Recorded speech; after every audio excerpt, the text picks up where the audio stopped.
रोमीको पुस्तक 12 अध्याय पल्टाउनुहोस्। रोमी 12 अध्याय हाम्रो जिउँदो बलिदान भन्ने मूल विषयमा रहेर हामी रोमी 12 अध्यायलाई क्रमैसँग अध्ययन गर्दैछौँ प्रभुको सहायतामा। अनि आज चाहिँ हामी 11 पदमा आइपुगेका छौँ, रोमी 12 को 11 मा। अनि हाम्रो आज विषय रहेको छ कि जिउँदो बलिदानले परमेश्वरको सेवा गर्छ। जिउँदो बलिदानले परमेश्वरको सेवा गर्छ। अनि रोमी 12 को 11 बाट हामी जिउँदो बलिदानले कसरी परमेश्वरको सेवा गर्छ भन्ने प्रश्नको 3टा जवाफ हामी हेर्नेछौँ। पहिलो कुरा हामी रोमी 12 को 11 मा देख्छौँ कि उसले यत्नशीलताका साथ परमेश्वरको सेवा गर्छ। यत्नशीलताका साथ परमेश्वरको सेवा गर्छ। दोस्रो कुरा हामी 11 पदमा देख्छौँ कि उसले जोशका साथ परमेश्वरको सेवा गर्छ। जोशका साथ परमेश्वरको सेवा गर्छ। अनि तेस्रो कुरा हामी देख्छौँ कि उसले समर्पणताका साथ परमेश्वरको सेवा गर्छ। समर्पणताका साथ परमेश्वरको सेवा गर्छ। अनुसार हामी यो पद पढ्नेछौँ, रोमी 12 को 11। अनि हामी 9 देखि नै पढ्नेछौँ, 9, 10, 11 अनि मुख्य गरी 11 पदमा रहेर हामी यो विषयबाट आज प्रभुको इच्छामा हेर्नेछौँ।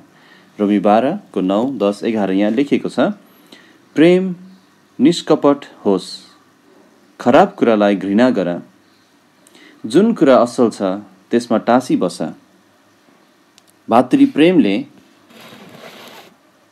भातृप्रेमले एकअर्कालाई कोमलतापूर्वक माया गर, आदर गर्नमा एउटाले अर्कोलाई उछिन। 11 पदमा लेखिएको छ, प्रयत्न गर्नमा अल्छे नहो, आत्मामा जोशिलो हो, प्रभुको सेवा गरिरह। प्रयत्न गर्नमा अल्छे नहो, आत्मामा जोशिलो हो, प्रभुको सेवा गरिरह। रोमी 12 अध्याय को यो पुरै खण्ड बुझ्नलाई पहिलो पद चाहिँ अति नै महत्त्वपूर्ण छ। पहिलो पदमा पावलले यसरी सुरु गरेका छन्, यसकारण भाइहरू, परमेश्वरका कृपाहरूद्वारा म तिमीहरूलाई बिन्ती गर्दछु, आफ्ना शरीरहरूलाई तिमीहरूले पवित्र, परमेश्वरलाई मनपर्ने जिउँदो बलिदानको रूपमा चढाइदेऊ, यही तिमीहरूको उचित सेवा। अनि यहाँ पहिलो पदमा मूल चाबी कुराहरू 2टा छन् भन्ने हामी देख्छौँ। पहिलो चाहिँ परमेश्वरका कृपाहरू, अनि दोस्रो चाहिँ हो जिउँदो बलिदानको रूपमा सुम्पिदिने कार्य, चढाइदिने कार्य। परमेश्वरका कृपाहरू हामीप्रति यति सुन्दर छन्, अनि परमेश्वरका उद्देश्यका कामहरू जुन हामीप्रति उहाँले गर्नुभयो, हामीलाई पापको दोषबाट छुटकारा दिनुभयो, हामीलाई पापको सामर्थ्यबाट छुटकारा दिनुभयो, अनि हामीलाई ख्रीष्ट जस्तै बनाउँदै लाने काम गर्नु भएको छ। अनि हामीप्रति उहाँको करुणाहरू अपार छन्, अटल छन्। परमेश्वर करुणाका परमेश्वर हुनुहुन्छ, कृपाका परमेश्वर हुनुहुन्छ। अनि यी सबै कुराहरू जुन हामीले पाएका छौँ परमेश्वरबाट, यो सबैको बदलामा हामीले गर्न सक्ने तर्कसङ्गत, न्यायसङ्गत कुरा भनेको नै एउटा जिउँदो बलिदानको रूपमा आफूलाई चढाइदिनु, अनि यो नै तिमीहरूको उचित सेवा हो, अर्थात् आराधना हो भनेर पावलले बताएका छन्। अनि साथै हामी परमेश्वरका सुम्पिदिएको व्यक्तिहरू भएको हुनाले उहाँको सिद्ध इच्छा जाँचेर थाहा पाउनलाई हामी यो संसारसँग एकनासे हुनु हुँदैन। यो संसारले हामीलाई उसको रूपमा ढाल्न वा बदल्न दिनु हुँदैन। अनि तर परमेश्वरको इच्छा जान्नलाई परमेश्वरको वचनद्वारा अनि उहाँद्वारा हाम्रो मनहरूलाई बदली हुन हामीले दिनुपर्छ, अनि हामी बदली हुँदै जानुपर्छ। साथै जिउँदो बलिदानको रूपमा परमेश्वरले हामी हरेकलाई दानहरू दिनुभएको छ। हामी परमेश्वरका हौँ भने हामी हरेकसँग परमेश्वरका दानहरू छन्। अनि त्यो दानलाई हामीले स्थानीय मण्डलीमा, परमेश्वरको मण्डलीमा जहाँ हामी छौँ एउटा सदस्यको रूपमा, त्यो दानलाई अभ्यास गरिरहेको हुनुपर्छ, जुन चाहिँ एउटा जिउँदो बलिदानको अभ्यास हो, र साथै परमेश्वरको सिद्ध इच्छा थाहा पाउने एउटा तरिका हो। परमेश्वरको सिद्ध इच्छा कसरी थाहा पाउन सक्छु? मण्डलीमा आफ्नो सेवाको काममा लागिरहेर। यो परमेश्वरको तरिका हो। तर यो कसरी गर्ने? 3 पदमा पावलले बताउँछन् कि एउटा जिउँदो बलिदानले आफ्नो विषयमा सचेत भएर सोध्छ।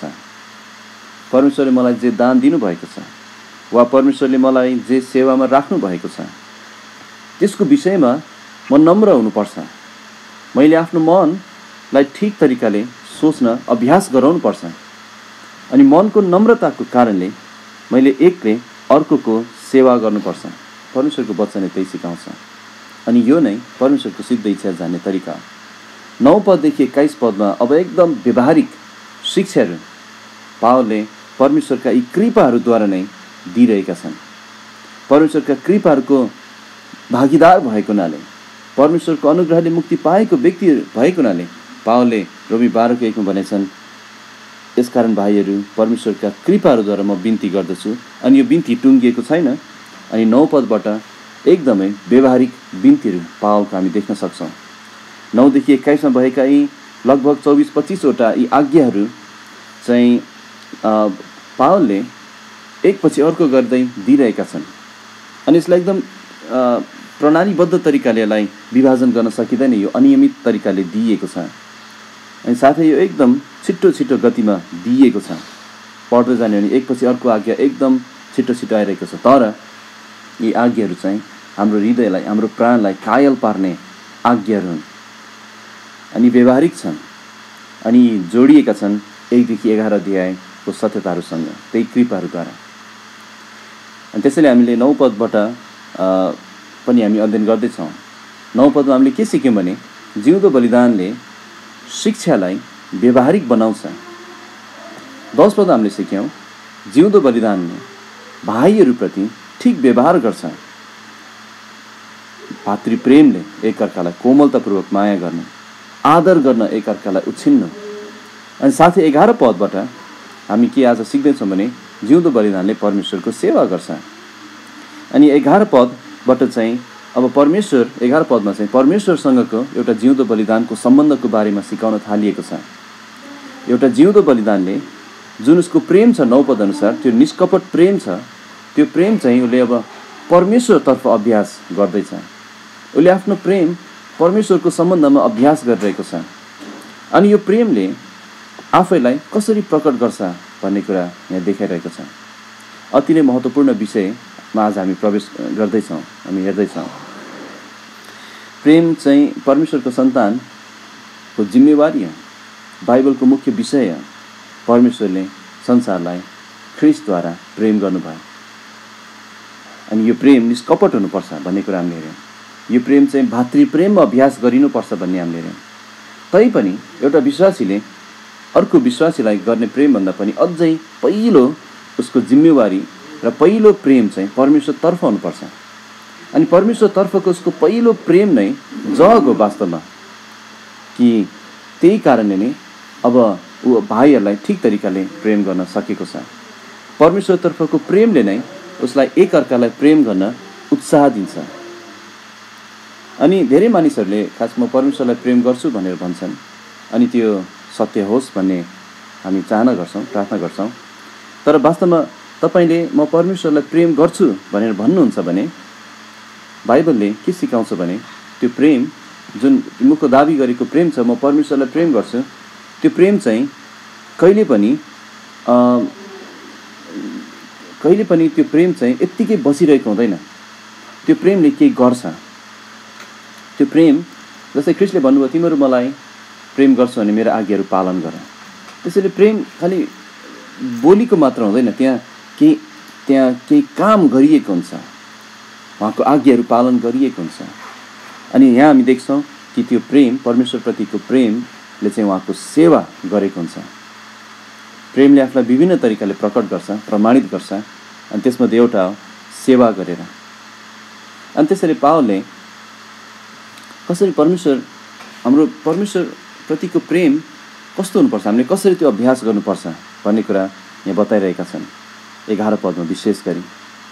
अनि 12 पदमा पनि प्रयोगमा हामी त्यो हेर्नेछौँ। तपाईँ परमेश्वरलाई प्रेम गर्नुहुन्छ भने उहाँको सेवा गरेर त्यो प्रेमलाई प्रकट गर्नुहोस्, प्रमाणित गर्नुहोस्। तपाईँ यत्नशील हुनुहोस्, 11 पद अनुसार तपाईँ जोसिलो हुनुहोस् उहाँको काममा, अनि साथै तपाईँ उहाँको सेवा गर्नमा समर्पित हुनुहोस्, उहाँको दास हुनुहोस्। अनि त्यसैले हामी यही 3टा कुरा हेर्दैछौँ। पहिलो कुरा हामी यहाँ विचार गरौँ कि एउटा जिउँदो बलिदानले यत्नशीलताका साथ परमेश्वरको सेवा गर्छ। 11 पद चाहिँ यहाँ 3 भागमा विभाजन गरिएको छ। त्यो पद हेर्ने हो भने त्यहाँ देखिन्छ। तर पहिलो कुरा यहाँ के भनेको छ भने प्रयत्न गर्नमा अल्छे नहो, प्रयत्न गर्नमा अल्छे नहो। त्यसैले यहाँ भनेको छ यत्नशीलताका साथ परमेश्वरको सेवा गरिनुपर्छ। परमेश्वरप्रतिको प्रेम अल्छे हुँदैन प्रियहरू, अनि हामी अल्छे हुनुहुँदैन। यहाँ विचार गरौँ, यहाँ लेखेको छ प्रयत्न गर्नमा अल्छी नहो, अल्छे नहो। यहाँ 2टा चाबी शब्दहरू छन्। एउटा चाहिँ प्रयत्न भन्ने शब्द छ, अर्को चाहिँ अल्छे भन्ने शब्द छ। अनि यो प्रयत्न भन्ने शब्द चाहिँ कस्तो शब्दबाट आउँछ भने ग्रिकबाट चाहिँ यो प्रयत्न भन्ने शब्दले हतार गर्नु भन्ने अर्थ लाग्छ। हतार गर्नु, चाँडो गर्नु, छिट्टो गर्नु, यत्नशील हुनु, व्यग्र हुनु। जस्तै एउटा उदाहरण म दिन्छु। यो शब्दलाई, यो प्रयत्न भन्ने शब्दलाई अर्को ठाउँमा कसरी अनुवाद गरिएको छ भने म पढेर सुनाउँछु, तपाईँले सुन्न सक्नुहुन्छ। लुकाको पुस्तक 1:39 लुका 1:39 चाहिँ जब मरियम गर्भवती भइन्, कन्या मरियम, अनि इलिसिबालाई भेट्न तिनी गइन्। लुका 1:39 कसरी बयान गरेको छ यो शब्दलाई, यसरी लेखिएको छ। अनि ती दिनहरूमा मरियम उठेर हतार हतार पहाडी मुलुकमा यहुदाको एउटा सहरमा गइन् भनेको छ। त्यहाँ चाहिँ हतार भनेर त्यो अनुवाद गरेको छ। हतार हतार गइन् पहाडी मुलुकमा जहाँ इलिसिबा थिइन्, हतार हतार। अनि वास्तवमा यो शब्द चाहिँ, यो प्रयत्न भन्ने शब्द हामी 8 पदमा पनि पाउँछौँ। यही रोमी 12को 8मा त्यहाँ के भनेको छ भने जसले अगुवाई गर्छ उसले यत्नसित गरोस्, यत्नसित गरोस्।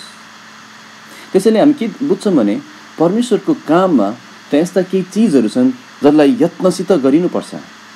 यस्ता केही कामहरू छन् परमेश्वरको काममा, सेवामा यस्ता केही कामहरू छन् जसलाई चाहिँ हतार हतार गरिनुपर्छ, जसमा अल्छे हुनु हुँदैन। यहाँ अर्को शब्दलाई पनि हामी विचार गरौँ। दोस्रो शब्द अल्छे भन्ने शब्द। यो अल्छे भन्ने शब्दको अर्थ चाहिँ के हो भने ढिला नगर्नु भन्ने अर्थमा लाग्छ।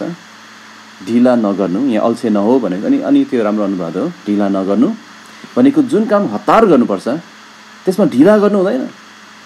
यो अल्छे शब्द प्रभुले आफ्नो येशू ख्रीष्ट यो संसारमा हुँदा उहाँले विभिन्न दृष्टान्तहरू बताउनु भयो।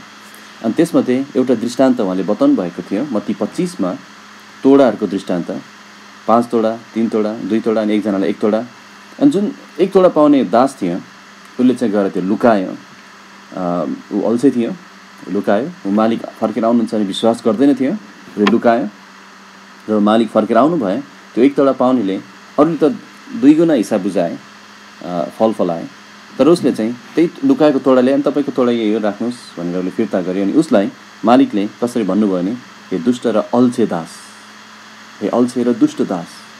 त्यसरी अल्छीपना दुष्टता हो। अनि जो व्यक्तिले परमेश्वरको आगमनमा विश्वास गरेको छैन, आउँदै हुनुहुन्छ भन्ने कुरा, त्यो व्यक्ति आत्मिक रूपमा अल्छे हुन्छ। त्यसैले परमेश्वरले हामीलाई जे दिनुभएको छ, हाम्रो जिम्मामा हामीलाई जे दानहरू दिनुभएको छ, त्यो दान प्रयोग गर्नमा अल्छे हुनुहुँदैन। अनि परमेश्वरको जे कामहरू छन् जसलाई हतार गरिनुपर्छ ती कामहरूमा ढिला सुस्ती गर्नु हुँदैन। त्यसैले अल्छे नगर भन्ने शब्दको अर्थ ढिला सुस्ती नगर, ढिलो नगर, ढिला सुस्ती नहो, सुस्त खालको नहो। तर एउटा प्रश्न आउँछ, अल्छे कस्तो व्यक्तिलाई अल्छे भन्न मिल्छ? अल्छे भनेको को हो म बताउने छु तपाईँलाई। अल्छे भनेको त्यस्तो व्यक्ति होइन जसलाई के गर्नुपर्छ थाहा छैन अनि थाहा नभएकोले केही गर्दैन, त्यस्तो व्यक्ति अल्छे होइन। उसलाई ज्ञान छैन अनि ऊ नगरेकोमा अल्छे त भन्न मिल्दा। तर वास्तवमा अल्छे भनेको त्यो व्यक्ति हो जसलाई के गर्नुपर्छ थाहा छ अनि त्यो काम गर्न उसँग योग्यता पनि छ, परमेश्वरले उसलाई दान दिनुभएको छ, प्रयोग गर्न सक्नुहुन्छ। उसलाई थाहा छ, उसित ज्ञान छ, के गर्नुपर्छ उसलाई थाहा छ, ज्ञान छ, त्यो गर्न सक्ने उसँग क्षमता पनि छ, तैपनि प्रभुको काम उसले हात बाँधेर बस्छ अनि के पनि गर्दैन, हो त्यो व्यक्ति चाहिँ अल्छे हो। त्यसैले ज्ञान नहुनुलाई मूर्ख भन्न सकिन्छ, अथवा उसलाई थाहा छैन भन्न सकिन्छ है। मूर्ख नभनौँ, ज्ञान, जोसँग ज्ञान छैन, जे गर्नुपर्छ थाहा छैन, तर थाहा छैन भनेर हामी त्यसैमा अल्मलेर बस्नु पनि प्रभुको इच्छा होइन। अनि तर अल्छे वास्तवमा त्यो जसलाई, जोसँग ज्ञान छ, जसलाई थाहा छ के गर्नुपर्छ, उसँग गर्न सक्ने योग्यता पनि छ, प्रभुले उसलाई गर्न सक्ने बनाउनु भएको छ, तर आफ्नो हात बाँधेर बस्छ, त्यो व्यक्ति अल्छे हो। त्यसैले प्रयत्न गर्नमा अल्छे नहो। यसलाई अर्को शब्दमा भन्ने हो भने जुन काम हतार हतार गर्नु परेको छ, तत्काल गर्नु परेको छ, त्यो काम गर्न ढिला सुस्ती नहो भन्न खोजिएको हो यहाँ। अनि यो चाहिँ हाम्रो ख्रिस्टीय बोलावटसँग सम्बन्धित छ। अनि हाम्रो अरू अन्य दैनिक कामहरूसँग पनि हामी यसलाई सम्बन्धित गरेर बुझ्न सक्छौँ। हाम्रो दैनिक कामहरू, हाम्रो अफिसको कामहरू, हाम्रो पढाइहरू जहाँ प्रयत्न गर्नुपर्छ त्यसमा अल्छे हुनु हुँदैन, एकदम ठिक हो। तर वास्तवमा यहाँ सन्दर्भ हेर्ने हो भने यहाँ परमेश्वरको सेवाको कुरा गरिएको छ। किनभने 11 पदमा त्यहाँ पछि बताएको छ, आत्मामा जोसिलो परमेश्वरको सेवा गरिरह, हो यो कुरामा अल्छे नहो। मुख्य सन्दर्भ यो परमेश्वरको सेवा गर्ने कुरामा, तरै पनि जीवनको अरू कुरामा पनि हामी लागू गर्न सक्छौँ। त्यसैले जे तपाईँले गर्नुपर्छ, जेसुकै तपाईँले गर्नुपर्छ, त्यो कुरा तपाईँले यत्नशीलताका साथ गर्नुहोस्, अल्छे नहुनुहोस्, यत्नशील हुनुहोस्, आफ्नो काममा ढिला सुस्ती नहुनुहोस्। हामी अब्राहमको उदाहरण देख्छौँ। जब अब्राहम बसिरहेका थिए अनि त्यहाँ 3 जना व्यक्तिहरू आउनुभयो, अनि त्यो 3 जना व्यक्तिलाई जब अब्राहमले देख्नुभयो, त्यहाँ उहाँले चाहिँ अल्छे गर्नु भएन, तर त्यो 3 जना व्यक्ति आउनु बित्तिकै अब्राहम चाहिँ स्वागत गर्न पुग्नुभयो उहाँहरूलाई। अनि उहाँहरूलाई के खाँचो छ, कसरी स्वागत गर्न सक्छ, एकदम छिटो छिटो हामी देख्छौँ। त्यहाँ दासहरूलाई आज्ञा गरिरहेको छ, अनि गएर पत्नीलाई आज्ञा गरेको छ तयार पार्न। अर्थात् अब्राहम अल्छे व्यक्ति थिएनन्, जे गर्न सक्थे उनले, जे गर्नुपर्छ थाहा थियो, जे गर्न उनको हातमा योग्यता थियो, त्यो काम गर्न अब्राहम अल्छे थिएनन् त्यो बेला। अनि हामीले पनि प्रभुको काम यसरी नै गर्नुपर्छ, यत्नशीलताका साथ, अल्छे नभइकन। बाइबलमा अल्छेपनालाई धेरै पटक चेतावनी दिइएको छ। अल्छेपना परमेश्वरले घृणा गर्नुहुन्छ। जस्तै एउटा खण्ड म पढिदिन्छु। जस्तै तपाईँले सुन्नुभयो नि हुन्छ, हितोपदेश 6:6 यस्तो लेखिएको छ, हे अल्छे कमिलाका जा, त्यसका चालहरू विचार गर भन्नुभएको छ, र बुद्धिमान बन। जो अल्छे व्यक्ति हो ऊ बुद्धिमान भइरहेको छैन। जो अल्छे व्यक्ति हो त्यो व्यक्तिले केही विचार गरिरहेको छैन। अनि परमेश्वरले भन्नुहुन्छ कमिलाका जा, त्यसका चालहरू विचार गर र बुद्धिमान बन। साथै हितोपदेश 24:30 देखि 34 ध्यान दिएर सुन्नुहोस्, यहाँ यस्तो लेखिएको छ, म एउटा अल्छेको बारीबाट र एउटा समझ नभएको मान्छेको दाखबारीबाट भएर गएँ। के देख्यो त्यो अल्छेको बारीमा? उसले देख्छ, अनि हेर काँडाहरू बढेर त्यो सबै ढाकिएको रहेछ, त्यसको भुइँ सिस्नोले ढाकेको रहेछ, त्यसको ढुङ्गाको पर्खाल भत्केको रहेछ। तब मैले देखेँ र त्यसको विषयमा राम्ररी विचार गरेँ। मैले त्यसलाई हेरेर शिक्षा पाएँ। अझै अलिकति निन्द्रा, एकछिनको झप्की, निदाउनलाई अलिकति हात बधाई, तब तिम्रो गरिबी बाटोको लुटेर चाहिँ र तिम्रो घटीकमी हात हतियार भिरेको मान्छे चाहिँ आइलाग्नेछन्। अल्छे व्यक्तिसँग गर्ने क्षमता छ, उसँग गर्ने ठाउँ पनि छ, उसँग बारी पनि छ, उसँग हातहरू छ, तर उसले त्यो हात बाँधेर ऊ निदाएको छ, एकछिन सुत्छु भनेको छ। ऊ अल्छे छ, उसलाई थाहा छ के गर्नुपर्छ। ऊ किसान हो, तर जब उसको बारीबाट भएर एउटा व्यक्ति गयो, उसले देख्यो त्यो बारी त पुरै काँडा र सिस्नोले भरिएको छ। यो व्यक्ति साँच्चै अल्छे व्यक्ति हो। अल्छेपना किन खराब कुरा? परमेश्वरले किन अल्छे नहो भन्नुभएको छ? किनभने अल्छेपना चाहिँ परमेश्वरको विरुद्धमा पाप हो। कारण उहाँले हरेकलाई दान दिनुभएको छ प्रभुको सेवा गर्न। पावलले त्यो कुरा बताइसकेका छन्।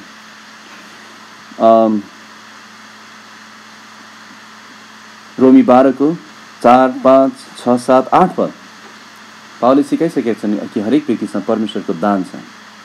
अनि जुन दान प्रभुले हामीलाई दिनुभएको छ त्यो दान चाहिँ अल्छेपनामा हामीसँगै राख्नलाई हाम्रो निम्ति दिनुभएको होइन, त्यो मण्डलीको उन्नतिको निम्ति दिनुभएको।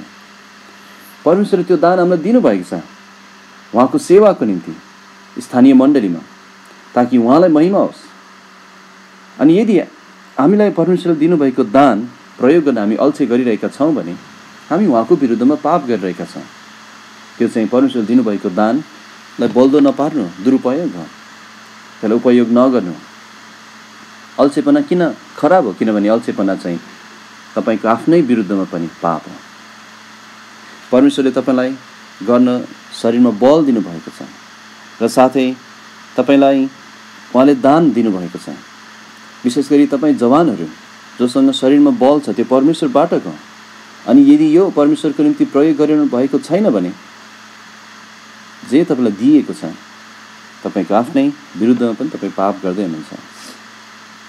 अनि तपाईँ यदि अल्छे हुनुहुन्छ भने हितोपदेश त्यो अहिले मैले पढेको खण्ड चाहिँ 24 अध्यायको 30देखि खण्ड, तपाईँ त्यो अल्छे जस्तै हुनेछ।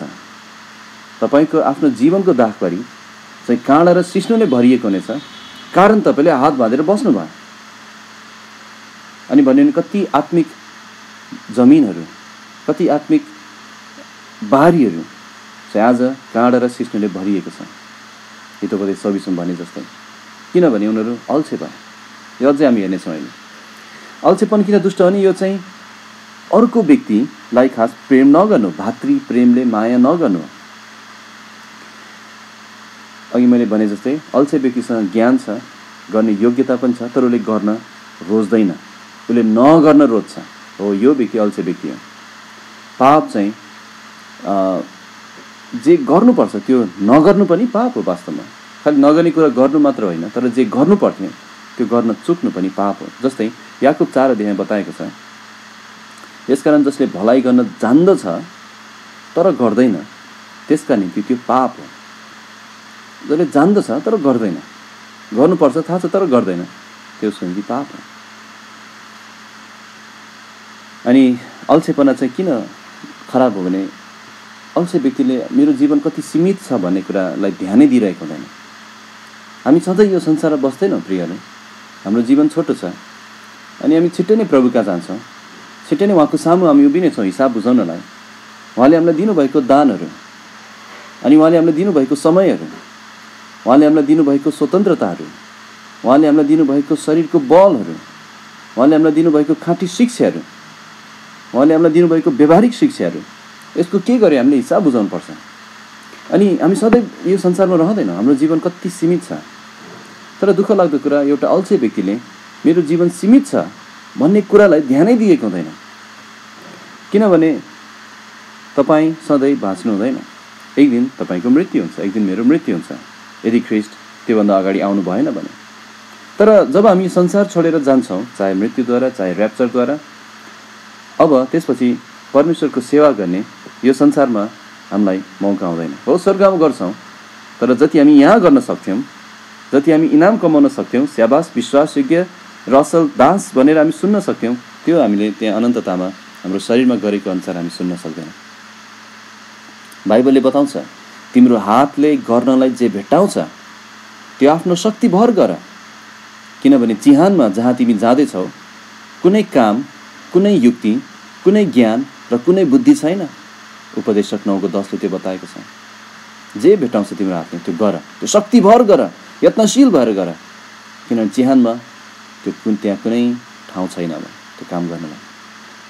बाइबलले बताउँछ, समयलाई किन समय खेर जान नदेऊ, दिनहरू दुष्ट छन्।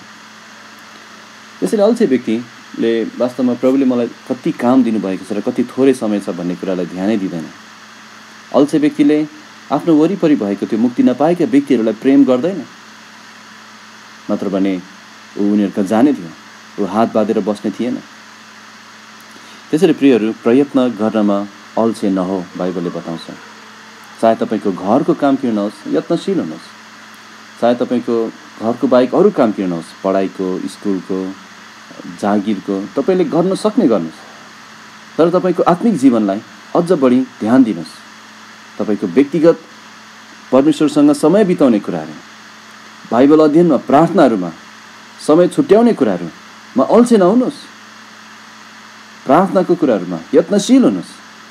तपाईँको चर्चको जीवनमा यत्नशील हुनुहोस्। जब त्यहाँ सभाहरू हुन्छ तपाईँ यत्नशील भएर उपस्थित हुनुहोस्। अनि जब त्यहाँ मण्डली सक्रिय भइरहेको हुन्छ अथवा मण्डलीमा त्यहाँ सभाको दिन हुन्छ, त्यहाँ धेरै कामहरू हुन्छ, सक्रिय हुनुहोस्, यत्नशील हुनुहोस्, अल्छे नहुनुहोस्। दोस्रो कुरा हामी हेर्नेछौँ कि जिउँदो बलिदानले कसरी परमेश्वरको सेवा गर्छ। यहाँ रोमी 12:11बाट दोस्रो कुरा हामी देख्छौँ कि उसले जोसका साथ परमेश्वरको सेवा गर्छ। 12:11 पद पढौँ। यहाँ लेखेको छ, प्रयत्न गर्नमा अल्छे नहो। अनि दोस्रो कुरा यहाँ बताएको छ, आत्मामा जोसिला हो। कस्तो सामर्थ्य शब्दहरू छन्। आत्मामा जोसिला हो। अनि खास यो आत्मामा जोसिला हो भन्ने यो वाक्यांश चाहिँ प्रयत्न गर्नमा अल्छे नहो भन्नेसँगै जोडेर त्यसलाई अझै त्यसको अर्थलाई अझै पुरा बनाउने काम भइरहेको छ। यहाँ केही शब्दलाई विचार गरौँ। यहाँ जोसिलो भन्ने शब्दलाई विचार गरौँ। जोसिलो भनेको के हो अनि यसलाई हामीले ठिक तरिकाले सन्तुलित तरिकाले बुझ्नुपर्छ। पहिला यसको अर्थ बताउँछु म। जोसिलो भन्ने शब्द जुन यहाँ प्रयोग गरिएको छ यो चाहिँ कस्तो खालको अर्थमा हो भने उम्लिरहनु, उम्लिनु भन्ने अर्थमा हो।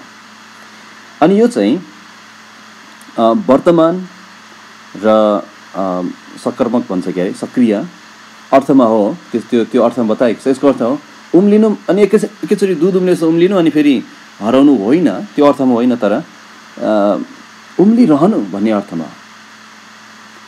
कहिलेकाहीँ त्यो दुध उमाल्ने व्यक्तिले चाहिँ एकदम ठुलो आगो गऱ्यो भने उम्लिन्छ, पोखिन्छ अनि सिद्धिन्छ नि छैन दुध। तर यहाँ कुन अर्थमा भने उसले चाहिँ त्यो दुधलाई यसरी उमालिरहेको छ कि तापक्रम ठिक्क मिलाएको छ ताकि त्यो उम्लिरहोस् केही समयसम्म, अनि ताकि उसको जे उद्देश्य हो त्यो लामो समय उमालेर त्यो पुरा होस्। त्यसैले यहाँ जोसिलो हो भन्ने अर्थ चाहिँ जोसिलो भइरह अथवा उम्लिरह भन्ने। कति व्यक्तिहरू चाहिँ एकैचोटि उम्लिन्छन्, तातो हुन्छ अनि छैन, सेलाउँछ, त्यो अर्थमा होइन। यहाँ चाहिँ अनियन्त्रित भएर उम्लिनु भन्ने अर्थमा होइन, तर नियन्त्रणमा निरन्तर उम्लिरहनु हो, त्यो भनेको जोसिलो भनेको उम्लिनु, तातो हुनु। अनि यहाँ भनेको छ आत्मामा जोसिलो हो। अब यस्तो पदहरू आउँदा हामीले प्रश्न गर्नुपर्छ, कुन आत्मामा? यो पवित्र आत्मामा भनेको हो कि प्रभुले मलाई दिनुभएको आत्मामा भनेको हो कि? अब यसको ठ्याक्कै यही भनेको भनेर हामीले जवाफ दिन हामीलाई मुस्किल पर्ला। यद्यपि यो अङ्ग्रेजीमा अनुवाद गर्ने, किङ जेम्समा अनुवाद गर्नेहरूले चाहिँ उहाँहरूले चाहिँ यो पवित्र आत्मा होइन, यो हाम्रो आत्माको कुरा गरेको हो भनेर सङ्केत दिने तरिकाले अनुवाद गर्नुभएको छ। त्यो हुनसक्छ, तर प्रश्न आउँछ के भनेको हो? पवित्र आत्माको सवालमा उम्लिरह भनेको हो कि मेरो आत्माको सवालमा उम्लिरह भनेको हो? तर हामीलाई कसरी सन्तुलन बुझ्न सक्छौँ भने आत्मामा जोसिलो हो भन्नुको अर्थ चाहिँ किनभने परमेश्वरको पवित्र आत्मामा सुम्पिएको जीवन हो। उहाँको नियन्त्रणमा त्यो ताप चाहिँ उहाँ हुनुहुन्छ, त्यो ठिक्क ताप उहाँ हुनुहुन्छ। अनि उहाँको सामर्थ्यमा, उहाँको तापमा हामीलाई जुन परमेश्वरले आत्मा दिनुभएको छ हो त्यसमा जोसिलो भइराख्नु, अथवा हाम्रो आत्मा चाहिँ पवित्र आत्माको सेवकाईमा एक मन हुँदै उम्लिरहनु, परमेश्वरको कामको निम्ति तातिरहनु, परमेश्वरको कामको निम्ति जोसिलो भइराख्नु परमेश्वरको सहायतामा। किनभने परमेश्वरलाई प्रेम गर्न अनि उहाँको सेवा गर्न हाम्रो हृदयलाई उभार्नु हुने, हाम्रो हृदयलाई तातो राख्नु हुने पवित्र आत्मा हुनुहुन्छ। अनि त्यही भन्न खोजिएको हामीलाई परमेश्वरको पवित्र आत्माको सेवकाई चाहिन्छ ताकि हामी परमेश्वरको सेवा गर्न सकौँ। उहाँ हामीभित्र अन्तर्वास गरिरहनु भएको छ ताकि परमेश्वरको आज्ञा हामी पुरा गर्न सकौँ। खालि म उहाँसँग एक मन भइरहनु पर्छ, किनभने मनतातोपन परमेश्वरले घृणा गर्नुहुन्छ। मनतातोपन उहाँलाई वाक्क लाग्छ भनेको छ बाइबलमा। उहाँ आफैले भन्नुभएको छ प्रकाश 3 अध्यायमा, जब लाओडिसिया भन्ने चर्चलाई उहाँले पत्र लेख्नुभयो, उहाँले यसरी भन्नुभएको छ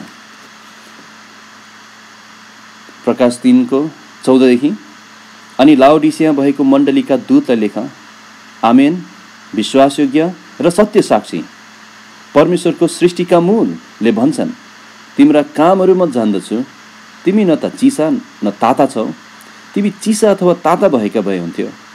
यसरी तिमी न चिसा छौ न ताता, तर मन ताता भएका हुनाले म तिमीलाई आफ्नो मुखबाट थुकिदिनेछु। किनभने तिमी भन्छौ, म धनी छु, धनवान भएको छु र मलाई कुनै कुराको खाँचो छैन। तर तिमी अभागी, दयनीय, कङ्गाल, अन्धा र नाङ्गा छौ भनी जान्दैनौ। म तिमीलाई सल्लाह दिन्छु, धनी हुनलाई मबाट आगोले शुद्ध पारेको सुन किन, अनि वस्त्र पहिरनलाई र आफ्नो नाङ्गोपनाको शर्म नदेखिनलाई सेतो वस्त्र किन र देख्न सक्नलाई आफ्ना आँखाहरूमा मलम लगाऊ। जतिलाई म प्रेम गर्छु तिनीलाई म हप्काउँछु र ताड्ना दिन्छु। यसकारण जोसिला हो, उम्लिऊ र पश्चाताप गर। जोसिला हो र पश्चाताप गर। लाउडिसियाको चर्चलाई यहाँ एकदम गम्भीर हप्की उहाँले दिनुभयो। उनीहरूको पास्टरलाई पत्र लेख्नु भएर भन्नुभयो, तिमीहरू चिसो पनि छैनौ, तातो पनि छैनौ, मन तातो छ। अनि यस्तो कुरा मलाई वाक्क लाग्छ, म थुकिदिनेछु। तिमीहरू मन तातो भएको हुनाले म मेरो मुखबाट थुकिदिनेछु। मन तातो व्यक्तिहरूले परमेश्वरलाई वास्तवमा प्रसन्न तुल्याइरहेका हुँदैन, बरु उहाँलाई वाक्क तुल्याइरहेका हुन्छन्। उहाँले उनीहरूलाई भन्नुभयो, पश्चाताप गर, इमान्दार हौ आफ्नो विषयमा, मन बदल, पश्चाताप गर, जोसिला हो। त्यही आज तपाईँलाई त्यही भन्दैन छ उहाँले। तर दुःख लाग्दो कुरा, लाउडिसिया चर्चले आफूलाई कति धनी देखिरहेको थियो। प्राय पछि हटेको विश्वासी, मनतातो विश्वासीले आफूलाई धनी देख्छ एकदम। तर प्रभुले भन्नुहुन्छ, तिमी त कङ्गाल छ, दयनीय छ, अभागी छ, मलाई दया लाग्छ तिमीलाई देखेर। कसलाई भन्नुभएको? विश्वासीहरूलाई, लाउडिसियाका विश्वासीहरूलाई।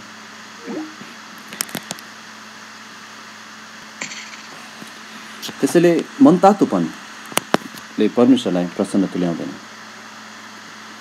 अनि कतिजना हुनुहुन्छ, हजुर हामी मनतातो विषयमा हामी हेरिरहेका छौँ। परमेश्वरले भन्नुभएको छ, जोसिला हो, पश्चाताप गर। अनि कतिले यस्तो भन्ने गर्नुहुन्छ, म अलिकति चिसो भएको छु, म जस्तो बढ्नु पनि त्यस्तो बढिरहेको छैन, म सेलाएको छु, अनि हल्का तरिकाले, अनि जहिले भेट्दा पनि त्यही, म अब अघि बढ्छु, म तातो हुन्छु, तर जहिले पनि त्यही, म सेलाएको छु, म जस्तो हुनु पनि त्यस्तो भएको छैन, जस्तो क्रिस्चियन हुनु पनि त्यस्तो भएको छैन, अनि याङ याङ याङ। तर प्रभुले भन्नुहुन्छ, पश्चाताप गर, चिसो नहो, मन तातो पनि होइन, पश्चाताप गर, फर्कियो। परमेश्वरलाई उहाँ एकदम गम्भीर हुन्छ यो विषयमा। एउटा व्यक्ति सेलाउनु, एउटा व्यक्ति तातो नहुनु, एउटा व्यक्ति उहाँको कुरामा जोसिलो नहुनु हो। हामी उहाँको काममा जोसिलो हुनुपर्छ। तर यहाँ अर्को कुरालाई ध्यान दिनुहोस्, यहाँ उहाँले भन्नुभएको छ, आत्मामा जोसिला हो भन्नुभएको छ। यसको अर्थ के हो? कति व्यक्तिहरू छन् जो शरीरमा जोसिला हुन्छन्। शरीरमा जोसिला भएको उहाँलाई मन पर्दैन। आत्मामा जोसिला हो भन्नुभएको छ। यसको अर्थ हो, कति व्यक्तिहरूले साँच्चै मुक्ति नपाए पनि चर्चमा भएको कामहरू गर्न जोसका साथ गर्छन्, तर त्यो शरीरमा जोसिलो भएको, त्यो आत्मामा होइन। पहिला तपाईँले ख्रीष्ट येशूले तपाईँको लागि क्रुसमा गर्नुभएको त्यो कामलाई बुझ्नुपर्छ। ख्रीष्ट येशू तपाईँको पापको लागि मर्नुभयो, तपाईँको पापको लागि उहाँले ठुलो मूल्य तिर्नुभयो, आफ्नो बहुमूल्य रगत बगाउनु भयो, अनि उहाँ बौरी उठ्नुभयो। बिना मुक्ति प्रभुको काममा जतिसुकै जोसिलो भए पनि त्यो आत्मामा होइन, त्यो शरीरमा जोसिलो हुने व्यक्तिहरू हुन्। र साथै शरीर अनुसार जिरहेका व्यक्तिहरू पनि विश्वासी नै भए पनि उनीहरू शरीरमा जोसिलो हुन पुग्न सक्छ। तर यहाँ भनेको छ, आत्मामा जोसिला हो, जोसिला हो, तातियो, उम्लिराख, परमेश्वरको काममा जोसको साथ गर। परमेश्वरको काम अल्छे काम होइन। परमेश्वरको काम चाहिँ बिस्तारै नातिकन होइन, त्यहाँ जोस हुनुपर्छ, उम्लिएको हुनुपर्छ। बाइबल हामी त्यही पाउँछौँ। के तपाईँ जोसिलो हुनुहुन्छ? तर के तपाईँ आत्मामा हुनुहुन्छ? के तपाईँले मुक्ति पाउनु भएको छ? अनि के तपाईँ साँच्चै मुक्ति पाएको हुनाले, उहाँको कृपाहरू बुझेको हुनाले, पवित्र आत्माको सेवकाइमा रहँदै, उहाँलाई शोकित नतुल्याउँदै, उहाँलाई निभ्न नदिँदै, उहाँबाट भरिँदै उहाँको काम जोसको साथ गरिरहनु भएको छ कि छैन? परमेश्वरलाई जोसिला व्यक्तिहरू मनपर्छ, आत्मामा जोसिला हो, जोसको साथ। तेस्रो कुरा हामी हेर्नेछौँ यहाँ अन्तिममा, जिउँदो बलिदानले कसरी परमेश्वरको तर्फ आफ्नो प्रेम देखाउँछ, कसरी सेवा गर्छन्। अनि तेस्रो कुरा हामी सिक्छौँ समर्पणताका साथ। रोमी 12:11 हामी पढ्नेछौँ। अनि तेस्रो वाक्यांशलाई ध्यान दिनुहोस्। यहाँ लेखेको छ, प्रयत्न गर्नमा अल्छे नहो, आत्मामा जोसिला हो, प्रभुको सेवा गरिरह। त्यसैले यहाँ भनेको छ, प्रयत्न गर्नमा अल्छे होइन, ढिलासुस्ती होइन। जे कुरा हतारले गर्नुपर्छ, छिट्टो गर्नुपर्छ, जुन कुरा गरिहाल्नुपर्छ त्यसमा ढिलासुस्ती होइन। आत्मामा जोसिलो सेलाएको होइन, चिसिएको पानी होइन, तर उम्लिरहेको पानी। अनि तेस्रो कुरा यहाँ बताइरहेको छन्, प्रभुको सेवा गरिरह, आफूलाई उहाँको काममा समर्पित गरिदिनु। अनि वास्तवमा यो पहिलो दुईवटा वाक्यांश चाहिँ अब यहाँ प्रभुको सेवा गरिरह भन्ने कुरामा अझै त्यसलाई त्यसको पूर्ण अर्थ दिन खोजिएको छ। परमेश्वरको सेवा कसरी गर्छौँ? यत्न साथ, जोसका साथ, अनि दासको रूपमा आफूलाई समर्पित गरेर, समर्पणताका साथ। किनभने जुन यो सेवा गरिरह भन्ने शब्द छ, यो सेवा भन्ने शब्द चाहिँ ग्रिकको दास भन्ने शब्दबाट आएको, डुलस भन्ने शब्दबाट। अनि त्यो डुलस भन्ने शब्द तपाईँहरूमध्ये कतिलाई थाहा हुनुपर्छ, त्यो धेरैचोटि सिकाइएको शब्द डुलस वा दास। त्यसैले यसको अर्थ के हो भने प्रभुको दासत्वमा लागिरह, प्रभुको दास भइरह, त्यो अर्थमा। यहाँ प्रभुले हामीलाई के सम्झना गराइरहनु भएको छ भने मुक्ति पाउनुभन्दा अगाडि हामी पापको दास थियौँ। हामी परमेश्वरको सन्तान हुनुभन्दा अगाडि हामी शैतानको दास थियौँ। तर जब परमेश्वरको अनुग्रह हामीलाई प्रकट गर्नुभयो, ख्रीष्टको काम हामीलाई देखाउनु भयो, सुसमाचार हामीलाई बुझाउनु भयो, अनि जब हामीले उहाँलाई विश्वास गऱ्यौँ पश्चाताप सहित, उहाँले हामीलाई पापको दासत्वबाट किनेर छुटकारा दिनुभएको छ। उहाँले हामीलाई स्वतन्त्र बनाउनु भएको छ। तर यो स्वतन्त्रता चाहिँ हाम्रो आफ्नो इच्छा गर्नलाई होइन, पापमा लागिरहनलाई होइन। रोमी 6 अध्यायको शिक्षा त्यही हो। उहाँको अनुग्रह प्रशस्त होस् भनेर पापमा लागिरहँ, कदापि होइन। तर यो स्वतन्त्रता परमेश्वरको सेवा गर्न, उहाँको दास हुन, उहाँको धार्मिकताको दास हुनलाई हो। परमेश्वरले हामीलाई पापको दासत्वबाट छुटकारा दिनुभएको छ, उद्देश्य उहाँको दास हुनलाई। अनि यहाँ त्यही शब्द प्रयोग गरिएको, उहाँको दास हो, उहाँको दासत्वमा लागिरह। परमेश्वरको कति ठुलो अनुग्रह हामीले पाएका छौँ, कति असल मालिक हामीले पाएका छौँ। तपाईँ कोही न कोहीको दास त बन्नु नै हुन्छ जीवनमा। बाइबलले बताउँछ जसको, जस्तै रोमी 6:16 के लेखेको छ भने, ध्यान दिएर सुन्नुहोस्, के तिमीहरूलाई थाहा छैन? जसको वशमा आज्ञा पालन गर्नका निम्ति तिमीहरूले आफूलाई दास चाहिँ सुम्पिदिन्छौ, तिमीहरू उसैका दास हो। जसको आज्ञा पालन तिमीहरू गर्दछौ, कि त मृत्युका निम्ति पापका दास, कि त धार्मिकताका निम्ति आज्ञा पालनका दास। कोही न कोहीको दास त भएकै हुन्छ, केही न केही कुराको दास भएकै हुन्छ, केही न केही कुरा उसको मूर्ति भएकै हुन्छ, केही न केही कुरा उसको प्रभु भएकै हुन्छ। तर हामीले आफैले एकछिन रोकेर सोच्नुपर्छ, प्रभु म यहाँ साँच्चै कसको सेवा गरिरहेको छु? प्रभु म कसको दास भइरहेको छु? तपाईँ परमेश्वरको दास हुनुपर्छ। बाइबलले बताएको छ 1 कोरिन्थी 6 तिमीहरू आफ्नै होइनौ, तिमीहरू आफैका होइनौ, तिमीहरू दाम तिरेर किनिएका हो। यसकारण आफ्नो शरीर, आफ्नो आत्मामा परमेश्वरको महिमा गर, जो परमेश्वरका हुन्। म प्रश्न गर्न चाहन्छु, के तपाईँ परमेश्वरको हो भन्नुहुन्छ भने तपाईँले आफ्नो शरीर र आफ्नो आत्मा दुवैमा परमेश्वरको महिमा गर्नुपर्छ। शरीर जुन मानिसले देख्न सक्छ, तपाईँको देख्ने जीवन, तपाईँको शरीर, तपाईँको हरेक अङ्गहरू, तपाईँको आत्मा, जुन आत्मा र सत्यतामा उहाँको महिमा गर्नु छ। बाइबलले बताउँछ शरीर र आत्मामा परमेश्वरको महिमा गर। अनि यहाँ एउटा कुरा फेरि ध्यान दिनु, यो तपाईँले छुटाउनु हुँदैन। यहाँ के भनेको छ भने प्रभुको सेवा गरिरह भनेको छ, प्रभुको दास हो भनेको छ। यहाँ तिम्रो आफ्नै सेवा गरिरह भनेको छैन, तिम्रो आफ्नै दास हो भनेको छैन, वा अरू कुनै पनि कुराको दास हो भनेको छैन। त्यसैले यहाँ के देख्छौँ, हामी पुरै परमेश्वरतर्फ समर्पित हुनुपर्छ। यहाँ हामी उहाँको दास हौँ, हाम्रो मालिक हुनुहुन्छ। अनि यहाँ मुख्य विचार चाहिँ के हो भने चाहे हामी खाउँ, चाहे जेसुकै गरौँ, हामी जे सेवा गर्छौँ हामी यो प्रभुको निम्ति गर्नुपर्छ, मेरो आफ्नो निम्ति होइन। अनि हो यहाँ हाम्रो सेवकाईलाई लगाम लगाइएको छ। यो लगाम चाहिँ के हो भने प्रभु हुनुहुन्छ। कति व्यक्ति आफ्नै सेवा गर्छन्।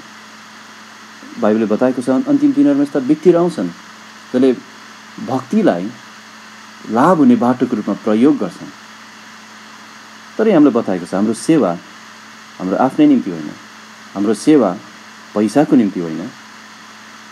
मैले प्रभुको काम गरेर कति पाउन सक्छु होइन, तर मेरो सेवा प्रभुको निम्ति हुनुपर्छ। मेरो उद्देश्य मेरो मालिकको महिमा गर्नु, मेरो उद्देश्य मेरो मालिकलाई उचाल्नु हो। शरीरमा जोसिला हुनेहरूले आफैलाई उचाल्छन्, तर जो साँच्चै आत्मामा जोसिला छन् उनीहरूले प्रभुलाई उचाल्छन्। शरीरमा जोसिला हुनेले आफ्नै सेवा गर्छन्।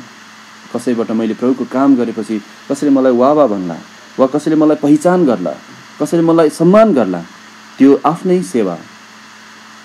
तर जब हामी आत्मामा जोसिला हुन्छौँ हाम्रो सेवाबाट मानिसले मलाई होइन ख्रिस्टलाई देखोस् भन्ने उद्देश्य हुन्छ। मेरो सेवाबाट मलाई होइन परमेश्वरलाई देखोस् भन्ने उद्देश्य हुन्छ।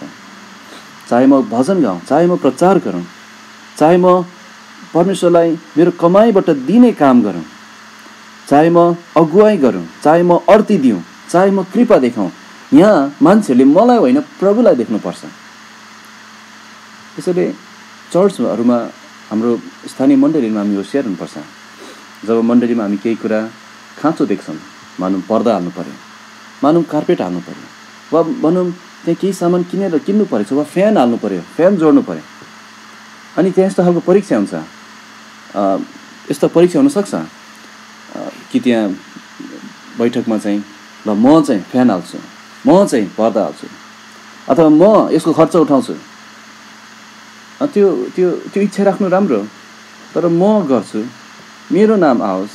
अनि भेटीको प्याकेटमा पनि फलानुले हालेको यसको लागि होइन, त्यो होइन, त्यो तपाईँले आफैलाई देखाउँदैनछ। तपाईँ शरीरमा जोसिलो भइरहनु भएको छ, तपाईँ आफ्नै सेवा गरिरहनु भएको छ। हो, प्रभुको निम्ति दिँदै हुनुहुन्छ, तर प्रभुको उहाँको महिमा होस् भन्ने उद्देश्यले हामी आफूलाई उचाल्नु हुँदैन। प्रियहरू, हामी अब्राहमको त्यो दास दमस्कसको एलिएजर जस्तै हुनुपर्छ, जसले पुरै समय आफ्नो मालिकलाई उचाले अनि पुरै समय आफ्नो मालिकलाई प्रशंसा दिइरहेका छन्, महिमा दिइरहेका छन्। किनभने एक दिन हामी ख्रिस्टको सामु उभिन्छौँ अनि जुन शरीरको लागि गरेका छौँ त्यो जलेर जानेछ, जुन कुरा उहाँको निम्ति गरेका छौँ ती रहिरहनेछ, जे ख्रिस्टको निम्ति गरियो त्यही रहिरहनेछ। हाम्रो जोस यस्तो हुनुपर्छ, बुझ्दै हुनुहुन्छ? हाम्रो जोस यस्तो हुनुपर्छ, हामी यो कामको लागि उम्लिएको हुनुपर्छ। हामी कोरिन्थीहरू जस्तो होइन, जोसँग दान थियो, सब थोक थियो, उनीहरू जोसिला पनि थिए, तर शरीर अनुसार थिए, अनुशासित थिएन। त्यहाँ उनीहरू त्यो फुट दलबन्दी भइरहेको थियो। आत्मिक कुरामा जोसिला थिए तर शरीर अनुसार थिए। हाम्रो जोस चाहिँ थेसलोनिकीहरू जस्तो हुनुपर्छ, जो साँच्चै जीवित र सत्य परमेश्वरको सेवा गर्नलाई उहाँतर्फ फर्किए। कस्तो राम्रो जोस। अन्तिममा एउटा थोरै केही अर्को कुरा थप्न चाहन्छु कि जोस चाहिँ जहिले पनि दुईवटा कुराले त्यसलाई लगाम लगाइएको हुनुपर्छ। जोसिलो हुनुपर्छ, तर यहाँ अलिकति लगाम लागिसक्यो हाम्रो कि यो शरीरमा होइन भन्ने कुरा अनि प्रभुको निम्ति हो भन्ने कुराले। तर त्यहाँ अझै जोसलाई लगाम लगाउने केही कुराहरू छन्। अनुशासन र ज्ञान। जोस पनि महत्त्वपूर्ण छ, तर ज्ञान र अनुशासन बिनाको जोस ले खासै हामी फलवान हुन सक्दैनौँ। तर जोस बिनाको ज्ञान र अनुशासनले पनि फलवान हुन सक्दैन। यो सब कुरा हुनुपर्छ। हाम्रो जोस चाहिँ ज्ञानसहित हुनुपर्छ, हाम्रो जोस चाहिँ अनुशासनसहित हुनुपर्छ, हाम्रो जोस चाहिँ नम्रतासहित हुनुपर्छ, हाम्रो जोस अधीनतासहित हुनुपर्छ। आत्मामा जोसिला हो भनेको यही हो, प्रभुको सेवा गरेर हो भनेको यही हो। यहाँ कतिपटक हामी जोसिलो हुन सक्छौँ, तर त्यहाँ ज्ञान बिनाको, अनुशासन बिनाको। प्रभुको कामको निम्ति पुरै जोस छ, तर त्यहाँ आवश्यक ज्ञान छैन अनि अनुशासन छैन भने त्यो लगाम नलगाइएको हुन्छ, त्यसले खासै फल फलाउन सक्दैन। पूर्व पश्चिम उत्तर दक्षिण त कुद्ला त्यो व्यक्ति, तर साँच्चै फलवान हुन सक्दैन। यसको अर्थ त्यहाँ अनुशासन हुनु परेको छ। हामी अड्किनु परेको छ, एकछिन रोकिनु परेको छ, प्रभुसँग समय बिताउन, अनि उहाँबाट सिक्नु परेको छ, उहाँको वचनको ज्ञानमा बढ्नु परेको छ। त्यहाँ खतरा हुनसक्छ, जोस, तर ज्ञान बिनाको, अनुशासन बिनाको, अधीनता बिनाको, नम्रता बिनाको, अनि त्यसले चाहिँ ठिक फल ल्याउन सक्दैन। तर अर्को तर्फ यस्तो व्यक्तिहरू हुन सक्छन् जोसँग ज्ञान छ, अनुशासन छ, प्रभुसँग उनीहरू समय बिताउँछन्, तर जोसिलो छैन। उनीहरू एकदम प्रार्थनामा अनुशासित व्यक्ति हुन सक्छन्, तर जोस छैन भने त्यहाँ पनि सन्तुलन मिलिरहेको छैन। आफैलाई जाँच्नुहोस्, तपाईँ कहाँ पर्नुहुन्छ। यहाँ भनेको छ प्रयत्न गर्नमा अल्छी नहो, आत्मामा जोसिला हो, प्रभुको सेवा गरेर हो। त्यहाँ जोस चाहिन्छ। हाम्रो जोसलाई ठिक तरिकाले, ठिक अनुशासनमा, ठिक अधीनतामा, ठिक नम्रतामा प्रयोग गरिनुपर्छ, अनि प्रभुले यस्तो व्यक्तिलाई धेरै प्रयोग गर्न सक्नुहुन्छ। त्यसैले तपाईँसँग ज्ञान छैन भने परमेश्वरसँग समय बिताउनुहोस्, उहाँको वचनबाट सिक्नलाई नम्र हुनुहोस्। प्रभु म केही जान्दिनँ, मलाई भर दिनुहोस्। उहाँले भन्नुहुन्छ हो यस्तै व्यक्तिलाई म हेर्नेछु, जो मेरो वचन सुनेर थरथर काम्छ, डराउँछ, जो नम्र र चूर्ण हृदयको छ, म यसलाई हेर्नेछु। जोस मात्र होइन, तर उहाँसँग सिक्नुहोस्। अनुशासन प्रार्थनामा, सेवा सङ्गतिहरूमा, विश्वास योग्यता हो, योसँग जब जोसलाई ल्याउनुहुन्छ तब तपाईँ साँच्चै फलवान बन्न सक्नुहुन्छ। अनि प्रभुको सेवा गर्नेलाई त्यहाँ जोस चाहिन्छ, किनभने प्रभुको सेवा गर्दा कतिपटक समयहरू आउँछन् जब हामी निराश हुन सक्छौँ, जब हामीलाई जोस नभएको समय हुन सक्छ। हामी सधैँ जोसिलो भइराख्न सक्दैनौँ, त्यही भएर प्रभुले यहाँ जोसिलो हो भन्नु परेको। हामी सधैँ तातो भइराख्न सक्दैनौँ, त्यसैले उहाँले तातियो भन्नु परेको। हामी सधैँ एकदम यत्नशील हुन सक्दैनौँ, त्यसैले उहाँले अल्छे नहो भनेर भन्नु परेको। तर प्रभुको काम त्यस्तो काम हो जुन हामी जब उहाँको निम्ति गर्छौँ, हामी यही जीवनमा पनि हामीले हाम्रो जीवनको उद्देश्य बुझ्छौँ र आउनेवाला जीवनमा पनि उहाँबाट इनामहरू पाउँछौँ। त्यसैले यहाँ भनेको छ प्रयत्न गर्नमा अल्छे नहो, आत्मा जोसिला हो, प्रभुको सेवा गरिरह। अन्तिममा एउटा कुरा बताउन चाहन्छु।